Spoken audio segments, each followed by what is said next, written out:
अस्सलाम वालेकुम स्टूडेंट्स, कैसे हैं बच्चे? ठीक है, वेलकम टू दार अरकम स्कूल्स। बच्चे, आज हमारा टॉपिक है physics 9th class chapter number 3, motion of two objects attached with a string. One object is moving vertically downward and the other object is moving horizontally on a smooth surface, and the string passes through a frictionless pulley. बेटा, previous lecture में आपने देखा था कि हम एक string के साथ दो ऑब्जेक्ट्स को हमने अटैच किया था और वो स्ट्रिंग एक फ्रिक्शनलेस पुली से पास कर रही थी। आज के टॉपिक में और प्रीवियस टॉपिक में फर्क ये है कि वहां दोनों ऑब्जेक्ट वर्टिकली मूव कर रहे थे, यहां जो है हमारे पास एक ऑब्जेक्ट जो है वर्टिकली मूव कर रहा है और दूसरा ऑब्जेक्ट जो है वो हॉरिजॉन्टली मूव कर रहा है। वहां भी आपने देखा था कि एक्सेलरेशन और टेंशन जो है कैसे ड्राइव करते हैं। यहां भी हमारा ये मकसद है कि हम बॉडी और सिस्टम के अंदर पैदा होने वाला एक्सेलरेशन और स्ट्रिंग में पैदा होने वाली टेंशन को ड्राइव करना चाहते हैं। तो बच्चे देखते हैं, लेकिन इस टॉपिक को स्टार्ट करने से पहले बेटा आपने जो ओवरव्यू करना है, जो मैं आपको बता दूं, प्रीवियस टॉपिक को भी देख लेना है अच्छे से, ठीक है? वो आपने कर लिया होगा, I hope so. Then Newton's laws of motion भी हम पढ़ चुके हैं, वो भी इसमें बेटा बार बार यूज हो रहे हैं। Newton second law of motion क्या है? F = ma। एंड बेटा Newton third law of motion क्या है? Every action has a equal but opposite reaction. ये भी आपने देखना है, इसमें हमारा यूज होगा, ठीक है? तो बेटा इसकी फिगर को हम एक्सप्लेन करते हैं ताकि आप इस सिस्टम को इजीली समझ सकें, इसकी स्टेटमेंट को समझ सकें। तो आइए बेटा देखें, हमारे पास हमारा टॉपिक क्या है। फर्स्ट ऑफ ऑल तो होना चाहिए आपको, हमने मोशन को देखना है, डिस्कस करना है। किन की मोशन को? टू बॉडीज की मोशन को। अब टू बॉडीज हैं, स्टेटमेंट में समझाना चाह रहे हैं। यहाँ पे देखिए, टू बॉडीज हैं। एक बॉडी हमारे पास क्या है? ए है। एक बॉडी हमारे पास क्या है? बी है। इस बॉडी का मास क्या है हमारे पास? m1। इस बॉडी का मास क्या है हमारे पास? m2।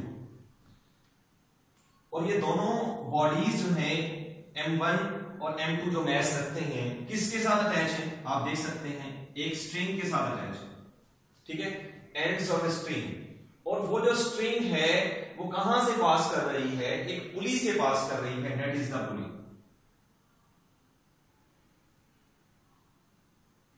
और ये पुली बेटा फ्रिक्शनलेस है, मींस कि बिल्कुल स्मूथ है। ऐसा नहीं है कि इस तरह, बिल्कुल ऐसा नहीं है कि थोड़ी सी इस तरह बेटा इस तरह हो जिससे इसमें फ्रिक्शन पैदा हो। बिल्कुल क्या है? फ्रिक्शनलेस है, ठीक है बेटा? स्टेटमेंट समझ आ रही है? आपने सारी इसको अच्छे से देखना है। And the motion of these two objects is such that one object is moving vertically downward and the other object is moved on a smooth horizontal surface. बेटा ये स्मूथ है हमारे पास, देख सकते हैं बेटा, कोई भी इसमें रुकावट नहीं है, फ्रिक्शन नहीं है। अगर आप गौर से देखें तो ये हमारे पास बिल्कुल स्मूथ एक सरफेस है जिस पर ऑब्जेक्ट बी मूव कर रहा है। तो आपने देखा हमारे पास टू ऑब्जेक्ट्स हैं, एक का मास हमारे पास m1 है, एक का मास हमारे पास m2 है। एक ऑब्जेक्ट जो है बेटा, जाहिर सी बात है, नेचुरली आपको नजर आ रहा है ये ऑब्जेक्ट नीचे की तरफ मूव करेगा। बेटा तकरीबन इक्वल मैसेज भी ले लें, अगर आप बेटा ज्यादा बी का मास ज्यादा भी हो तब भी ये नीचे मूव करेगा, क्योंकि यहाँ पे फ्रिक्शनलेस पुली है जिसकी वजह से बेटा ये नीचे की तरफ ऑब्जेक्ट मूव करेगा। आप बेटा देख सकते हैं जब ये ऑब्जेक्ट नीचे की तरफ मूव करेगा तो क्या ख्याल है, ये ऑब्जेक्ट भी आगे की तरफ मूव करेगा? बिल्कुल करेगा। अब देखना ये चाहते हैं एक ऑब्जेक्ट वर्टिकली मूव कर रहा है, ये ऑब्जेक्ट नीचे की तरफ, और ये ऑब्जेक्ट मूव कर रहा है horizontally on a smooth surface. तो दोनों ने मूव किया, on the same time move किया। जब इस ऑब्जेक्ट ने मूव किया तो सेम एज इस ऑब्जेक्ट ने भी उसी एक्सेलरेशन के साथ मूव किया। अब बेटा दूसरी बात मैं आपको बता दूं, क्योंकि बेटा हमने यहाँ पे जो स्ट्रिंग ली है, ठीक है, वो हमारे पास क्या है, जो पुली है बेटा वो हमारे पास क्या है? एक फ्रिक्शनलेस पुली है, ठीक है? और हमारे पास फ्रिक्शनलेस पुली होने की वजह से जो स्ट्रिंग है उसमें थ्रू आउट जो टेंशन है वो सेम होगी, क्योंकि बेटा ऐसा नहीं हो सकता कि टेंशन कहीं ज्यादा कहीं कम, ऐसा नहीं है बेटा। ओवरऑल स्ट्रिंग के अंदर जो टेंशन होगी वो क्या होगी? सेम होगी, ठीक है? अब बेटा टेंशन कैसे पैदा हो गई? ये भी आपको मैंने प्रीवियस लेक्चर में बता दिया था बेटा। जबकि कोई बॉडी फ्रीली फॉल किसी भी स्ट्रिंग के साथ अटैच है, एक हमने एग्जांपल देखी थी, एक एंड उसका हमने बेटा फिक्स कर दिया था कहीं पे और दूसरे एंड पर हमने कहा था कि एक मैस अटैच किया गया है। अब बेटा उस वेट, जब वो मैस वर्टिकली है बेटा, फ्रीली फॉल है, तो बेटा उसमें क्या होगा, उसका वेट होगा। अब उसका वेट जो है जो कि बेटा वर्टिकली डाउनवर्ड है, वही कॉज है बेटा, जाहिर सी बात है वो स्ट्रिंग के अंदर क्या कर रहा है, स्ट्रिंग को पुल कर रहा है। जब वो स्ट्रिंग को पुल करेगा तो उस वो जो ऑब्जेक्ट का वेट होगा वो स्ट्रिंग के अंदर टेंशन पैदा करेगा। तो आपको पता लग गया कि जो वेट होता है बेटा ऑब्जेक्ट का, यही जिम्मेदार होता है उस स्ट्रिंग के अंदर टेंशन पैदा करने का। ठीक है, आप देख रहे हैं क्योंकि इस ऑब्जेक्ट ने मूव किया वर्टिकली डाउनवर्ड। जब इसने वर्टिकली डाउनवर्ड मूव किया, डाउनवर्ड मूव कर रहा है, ये नीचे की तरफ मूव करेगा ड्यू टू द वेट। इसका वेट क्या होगा बेटा, इसका मास कितना है m1, तो इसका वेट क्या होगा m1g होगा। इसके वेट की वजह से इस स्ट्रिंग में ऊपर की तरफ क्या पैदा हुई, टेंशन पैदा हुई। ठीक है, ठीक है बेटा, टेंशन तो पैदा होनी चाहिए थी। अब बेटा अगर ये वेट ज्यादा है इस टेंशन से बेटा, क्योंकि इसने ऑब्जेक्ट ने नीचे की तरफ मूव किया है, तो जाहिरी सी बात है ये जो वेट है इस टेंशन से क्या है, ज्यादा है। अगर ये ऊपर की तरफ मूव करता तो हम कहते टेंशन ज्यादा थी, वेट कम था, इसलिए इसने ऊपर की तरफ मूव कर लिया। ठीक है, अगर हम यहाँ से ज्यादा फोर्स लगाएं तो टेंशन जो है बेटा वो ज्यादा हो जाएगी। यहाँ टेंशन है बट वो वेट से क्या है, कम है, इसलिए नीचे की तरफ मूव किया, और टेंशन क्या है बेटा, ऊपर की तरफ है, लेकिन वो क्या है, उस वेट से कम है। ये तो आपको पता लग गया। चले आपसे अगर मैं कहूँ इस पूरे सिस्टम पर, सिस्टम ए पर जो ओवरऑल नेट फोर्स है वो कैसे ड्राइव करेंगे, तो उसको ड्राइव करते हैं। देखें जरा बेटा क्या है, हम क्या निकालना चाहते हैं, नेट फोर्स। नेट फोर्स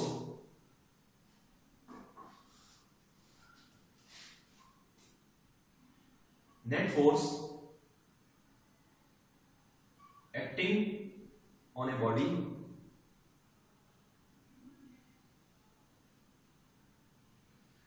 ए पर जो नेट फोर्स एक्ट कर रही है बेटा, वो हम देखना चाहते हैं। तो नेट फोर्स क्या है बेटा, नेट कहते हैं resultant of all the forces. Resultant means कि अपवर्ड कितनी फोर्स एक्ट कर रही है, डाउनवर्ड कितनी कर रही है बेटा।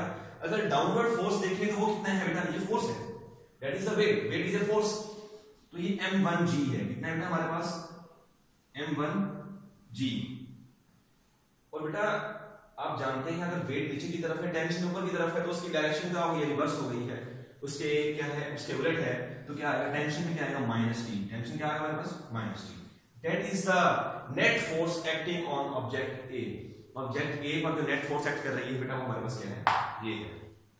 अब बेटा नेट फोर्स कैसे निकालते हैं, according to Newton second law of motion. मैंने पहले भी बताया था Newton second law of motion यहां पे यूज हो रहा है।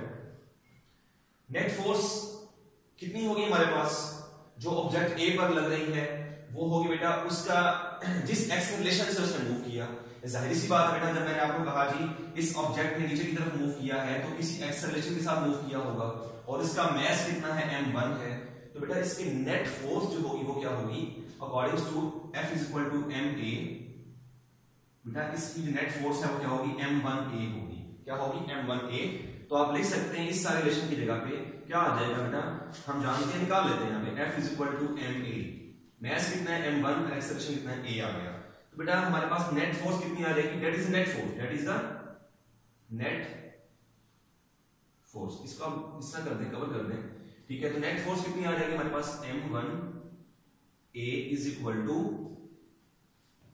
m1g minus t। इस रिलेशन को आप नाम दे दें 1। ठीक है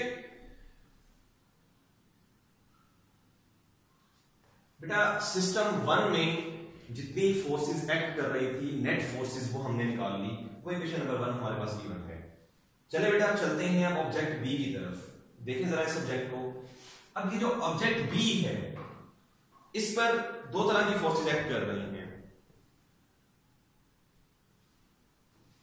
कौन कौन सी फोर्सेस एक्ट कर रही हैं, लेकिन बल्कि सॉरी बेटा, ऑब्जेक्ट बी पर आपने देखना है, आप जानते हैं इसमें बहुत सारी फोर्सेस एक्ट कर रही हैं। देखिए जरा कैसे, इस ऑब्जेक्ट बी का एक अपना वेट भी है। वो वेट इसका कितना है हमारे पास, देखें इसका वेट है हमारे पास m1 नहीं m2। इसका मास का m2, तो इसका वेट क्या बनेगा, m2g बनेगा। इसका वेट जो है बेटा, इसका वेट कहां पे एक्ट कर रहा है? इसका वेट तो वर्टिकली डाउनवर्ड एक्ट कर रहा है इस टेबल के ऊपर जहां वो पड़ा हुआ है, होरिजेंटल पड़ा हुआ है।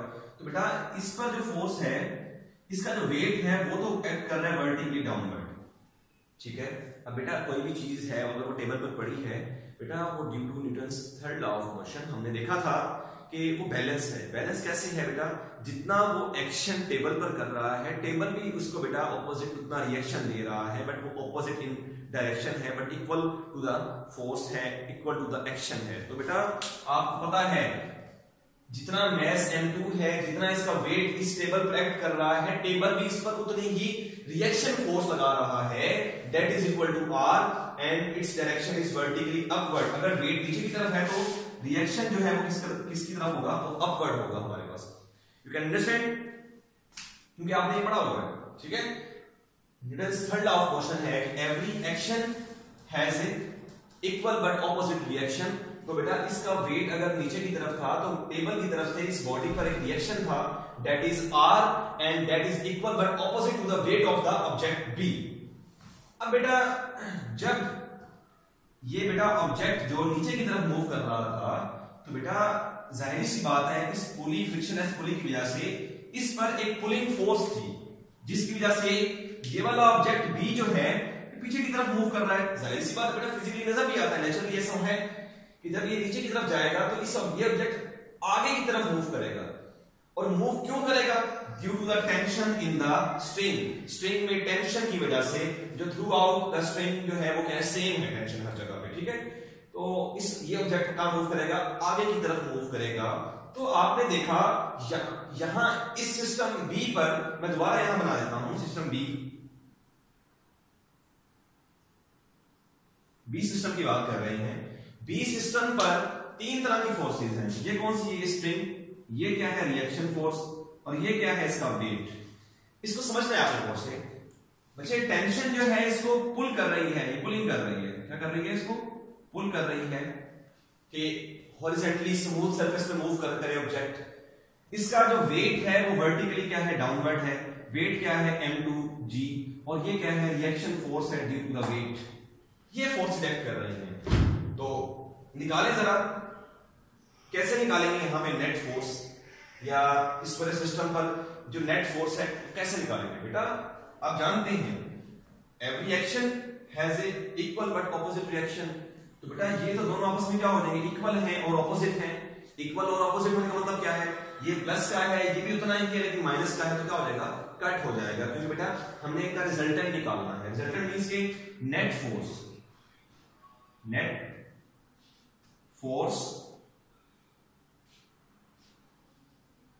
Acting on body B. B पर नेट फोर्स कितनी एक्ट कर रही है? हम लिखेंगे m2g minus r plus t, sum of all the forces acting on a body b is the net force। वो जिस पर भी डायरेक्शन में है।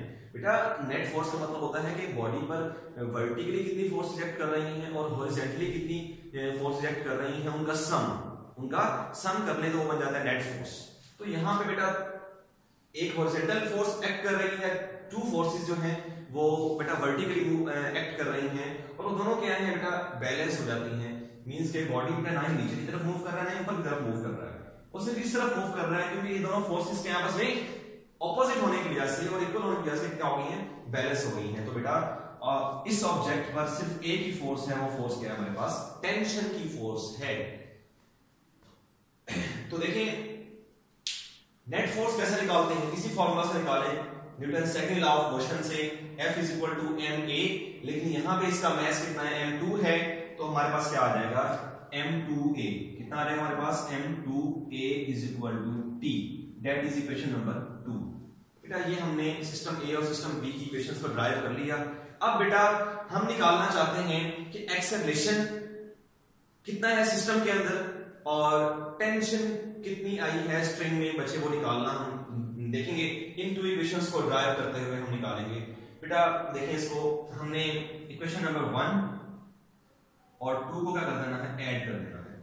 ऐड करने से क्या मतलब है? आप जानते हैं कि आपने लेफ्ट साइड में लेफ्ट साइड को ऐड कर देना है, राइट साइड में राइट साइड को ऐड कर देना है। चले इसको करते हैं। देखें m1a ये वाली साइड प्लस M2A।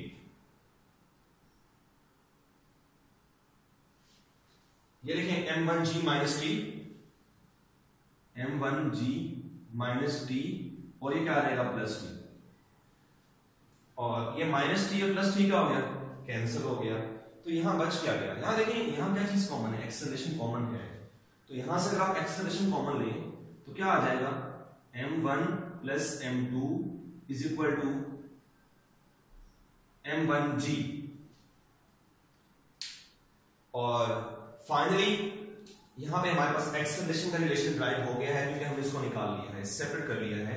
तो अब यहां से एक्सेलरेशन को अगर आप निकालें तो क्या आ जाएगा, ये चीज क्या हो जाएगी, यहां पे आके डिवाइड हो जाएगी, इस तरफ आ जाएगी, ठीक है। तो ये क्या आ जाएगा, M1G divided by M1 plus M2, that is the acceleration in the system, ठीक है, when one of the object attached in the string is moving vertically downward and the other object is moving on a smooth horizontal surface। अब बेटा सिर्फ acceleration तो नहीं निकालना हमने तो इसका टेंशन भी ड्राइव करनी है। टेंशन जो है सिस्टम के अंदर जो टेंशन आई है वो कैसे हमने ड्राइव करनी है, तो वो देखें, टेंशन P, टेंशन P कैसे निकालना है। एक्सेलरेशन ड्राइव कर लिया है हमने इस सिस्टम के अंदर, जो हमने ऊपर सिस्टम हम लेके चले, ये वाला सिस्टम, टेंशन जो है वो थ्रू आउट द स्ट्रिंग के सेम है। तो वो कैसे निकालेंगे, इन दो इक्वेशंस को क्यों ना इस तरह करें, आप इस एक्सेलरेशन की वैल्यू को उठाएं और यहां पुट कर दें इक्वेशन नंबर 2 में। तो putting the value of acceleration, putting the value of A in equation number 2, A की वैल्यू को इक्वेशन नंबर 2 के अंदर पुट कर दें। A की वैल्यू क्या है हमारे पास, M1G divided by M1 plus M2, इसको यहां पुट कर दें। तो देखिए जरा, P is equal to M2A, P is equal to M2, और ये क्या है हमारे पास, एक्सेलरेशन क्या आ गया थी, M1G over M1 plus M2, ये रिलेशन आ गया हमारे पास, ठीक है। And finally P is equal to M1 M2 divided by M1 plus M2 multiply by G, that is the tension in the string, and this is the acceleration in the system of these two bodies attached. One of the bodies attached horizontal and one of the body and the other body is attached horizontally। तो बच्चे आपने ये देखा, सारा derivation हमने की सारे system की, किस तरह हमने इस सिस्टम को अंडरस्टैंड किया और सारा रिलेशन निकाला। तो बेटा नेट फोर्स जो है वो बॉडी पर एक्ट कर रही होती है, बहुत ही इंपॉर्टेंट होती है, उसी से आप सारी इक्वेशंस बॉडी ए और बी पर नेट फोर्सेस को आपने ड्राइव किया। तो बच्चे आपने इस टॉपिक को भी देख लिया और इस टॉपिक को आपने अच्छे से करना है। अगर इसमें कोई आपको प्रॉब्लम होगी तो आप मुझसे शेयर कर सकते हैं, मेरे कॉन्टेक्ट पर भी आपके पास है, और आप यूट्यूब चैनल पर भी इसको आप डिस्कस कर सकते हैं, ठीक है, मैसेज करके। तो बेटा इस टॉपिक को अच्छे से करेंगे, इसके रिलेटेड एग्जाम्पल है वो भी आप देखेंगे और उसको करने की कोशिश करेंगे, अगर नहीं होगी तो मैं आपको भी समझा दूंगा, ठीक है बच्चे। अपना ख्याल रखिएगा, अल्लाह हाफिज़।